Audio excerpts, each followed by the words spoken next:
ગુજરાત સરકાર શ્રીના શિક્ષણ વિભાગ દ્વારા આયોજિત કન્યા કેળવણી મહોત્સવ અને શાળા પ્રવેશોત્સવ કાર્યક્રમની ઉજવણી શ્રી ખલફાનભાઈ દામાણી પ્રાથમિક શાળામાં કરવામાં આવી હતી।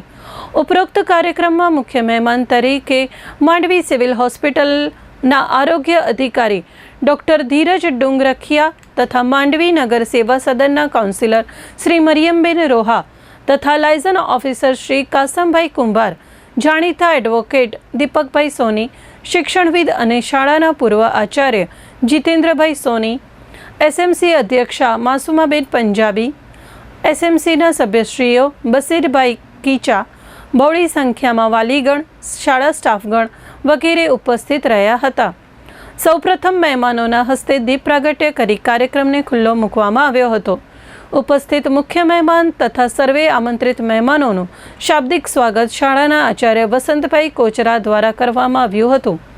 શાળા પ્રવેશોત્સવ કાર્યક્રમમાં આંગણવાડી, બાલવાટિકા અને ધોરણ 1ના બાળકોને મહેમાનોના હસ્તે કીટ અર્પણ કરી શાળામાં પ્રવેશ આપવામાં આવ્યો હોવાનું રાષ્ટ્રપતિ એવોર્ડ વિજેતા દિનેશભાઈ શાહે જણાવ્યું હતું। બાલવાટિકાના તમામ બાળકોને સ્કૂલ બેગ અને શૈક્ષણિક કીટ આપવામાં આવી હતી। મુખ્યમંત્રી જ્ઞાન સાધના કસોટીમાં મેરિટમાં સ્થાન મેળવનાર કુંભાર અફસાના તૈયબને સન્માનપત્ર અને ઇનામ આપી સન્માનિત કરવામાં આવ્યા હતા। ધોરણ 3થી 8માં વાર્ષિક પરીક્ષામાં પ્રથમ ક્રમાંક મેળવેલ વિદ્યાર્થીઓને સ્વર્ગીય સુશીલાબેન અને સ્વર્ગીય વિમળાબેનના સ્મરણાર્થે હસ્તે દિલીપભાઈ જૈન તરફથી ઇનામ તથા શાળા તરફથી સન્માનપત્ર આપવામાં આવ્યા હતા।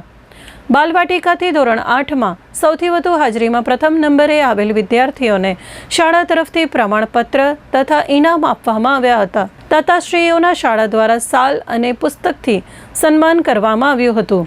સદર કાર્યક્રમમાં બાળકો દ્વારા વક્તવ્ય આપવામાં આવ્યા હતા।